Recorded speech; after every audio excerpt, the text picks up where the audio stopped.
Hello everyone, আশা করি সকলে ভালো আছেন। 2026 নতুন মুভিতে চুক্তি হলেন শাকিব খান। সেখানে ও নাকি রয়েছে মেহেদী হাসান হৃদয় পরিচালক। ইয়েস,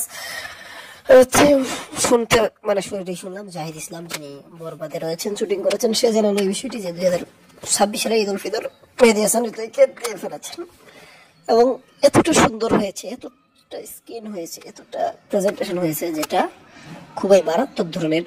এর জন্য মেগাশি শাকিব খান খুশি হয়ে নাকি তাকে আবারও 2026 ঈদ উল ফিতর তাকে দেবেন। তাহলে দেখেন গত কুরবানি ঈদে কাকে দিল মেগা শাকিব খান? আমাদের রায়হান রাফিকে। তারপরে তুফান দিল, তুফানের পরে দেখেন এই কুরবানি ঈদে আবার রায়হান রাফি, এবং আগামী বছরের কুরবানি ঈদ তুফান 2। ঠিক আছে, তো এইরকম এই বছরের মতো একই জুটি। এই বছর ঈদ উল ফিতরের পরিচালক মেহেদী হাসান হৃদয়, কুরবানি রায়হান রাফি, এবং ওই বেরো ঈদ উল ফিতরের পরিচালক মেহেদী হাসান হৃদয় এবং ঈদ উল আজহার পরিচালক রায়হান রাফি। তো আগামী বছর একটি আসতে চলেছে, এখনো এটা চুক্তিবদ্ধ হয়ে সারেননি। Thank you.